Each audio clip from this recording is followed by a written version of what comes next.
when we lived on, Cindy and I both lived with Cliff and Evelyn, that some of you may have known, and Lee would come to the summer solstice celebrations, and he and Evelyn, and they were always there for everything. I knew him also through the Shakespeare Club, and he loved Shakespeare, and when he would demonstrate his poetry, he did it with that Shakespearean flair.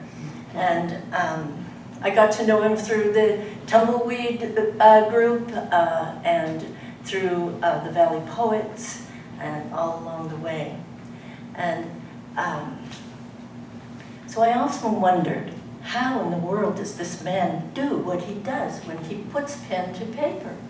What is it that brings him to these places?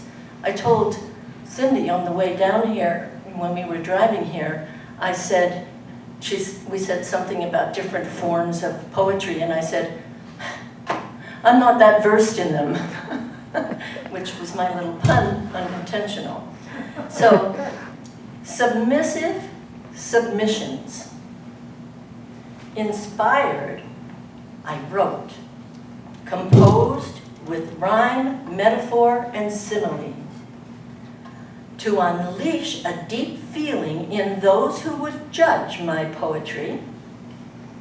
I know poetry has no rules, as has a game of chess. Poetry judges are schooled to chew on wild introspectiveness. So, I filled my poems with me. My very subjective view of life, that fantasy only I can truly see. But it seems my vision was never right. No recognition went on record. No real reason mine were rejected, while odd poems won awards.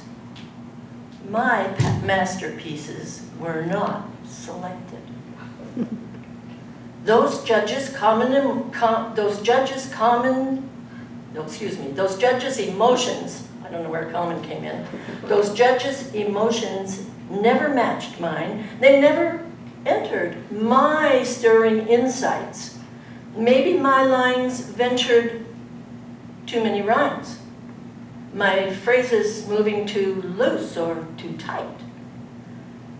I suppose they just never saw what I saw. I could drown in a flood of guesses. I know the true blood of poetry has no law. Maybe we just need new judges. And so I think those of us who knew of wherever we knew Lee from, we also knew he had a love for cats. And he had that love for Shakespeare. And so he had a poem that he wrote called My Shakespeare Cat. I want you to come with me into the mind and heart and soul and poetic place of Lee Collins as he sits and creates this poem.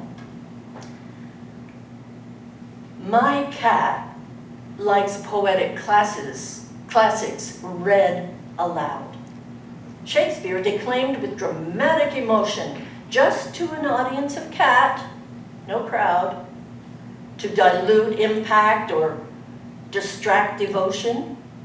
She sits to listen with her ears perked up, doesn't stir her soft fur even when I pet her tabby coat, no pause to drink or sup. She hears, forsooth, ere long words beget. That line was not in the one I had.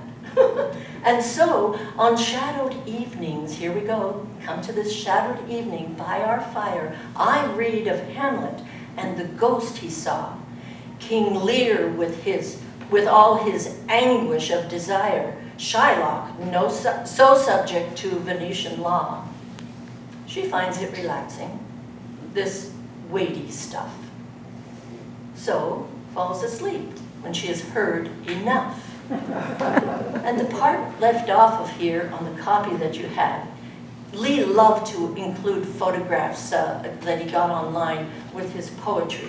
And on this one, picture this tabby cat with a Shakespearean collar, the full Shakespearean collar. Are you ready for this? Tabby or not tabby? Cat is the question.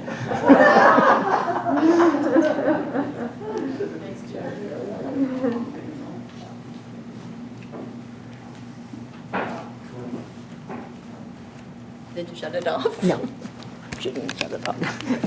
It's just going in twirly ways.